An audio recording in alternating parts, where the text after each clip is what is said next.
vermişəm maraqla. Meyxana aləmində mən gəlməmişəm soraqla. Kərbəlayı sən bu cürlə üz göstərdin qonaqla.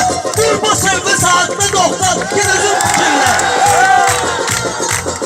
Mənim müsəlmanıma baxın, gəlibdir toy mağarı. Mənim müsəlmanıma bax, gəlibdir toy mağarı. Əsl müsəlmanlar məncə buradan durur kənarı. Dəli şeytan deyir bunu şəfləginlə damarı. Dəli şeytan deyir buna şəfləginlə damarı. Necə qaralır sağda badımcan gedəcək. Meyxanayla lazım olsa salacağım səni dərdə. Elə də gülən meyxananı saxla ortada pərdə.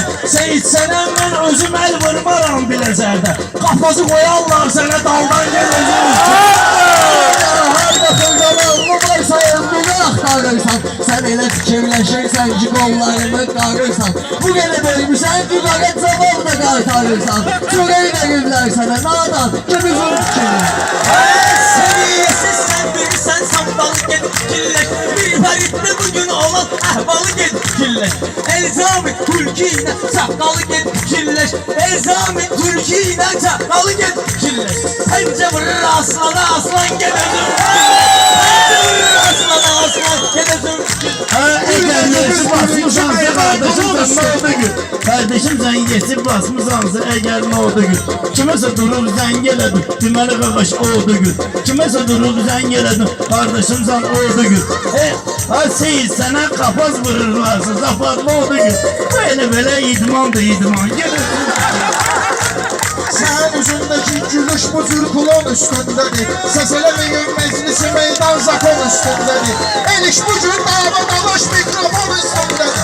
El iş bu cür dava dalaş mikrofon üstündedir. Sana dedim ki ahır düşer kan gel uzun fikirler. Sana dedim ki ahır düşer kan gel uzun fikirler. Demiştim ahır düşecek kan gel.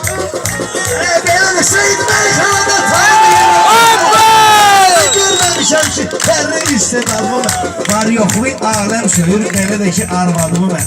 Özün bilərsən Sarkisyan. Gel özün bilirsən. Özün bilərsən Sarkisyan. Sən elə bilmə meyxanavi taraz vurursan mənə. Sən elə bilmə meyxanavi taraz vurursan mənə. Sən nə kaman sən nə də ki o saz vurursan mənə. Kərbəlayı Biləcərdə tapaz vurursan mənə. Sonra deyilər zilə qələ Türkan ged özün. Biz belə kənd uşağıyıq, qonağa hörmət eləyərik. Qızışdırmaq üçün səni arada diqqət eləyərik. Seyid səni ilə gələrəm zirədə söhbət eləyərik. Bizim ünvandı bu ünvan, gel özün fikirlər. Bizim ünvandı bu ünvan, gel özün fikirlər. Sən halaldı, yaxşı deyib, nəyə belə gözləyirsən. Əsas odur ki, mən gedirəm, yolunu da izləyirsən. Deməyimə ehtiyac da yox, gör necə sözləyirsən. Çəkmək istəmirsən ekran, gel özün fikirlər. Sən çəkmək istəmirsən ekran, gel özün fikirlər. Gel özün fikirlər. Yaxşıdır, Allah'ın bağlıdır. Muradın böyle sonra yemeği. Allah.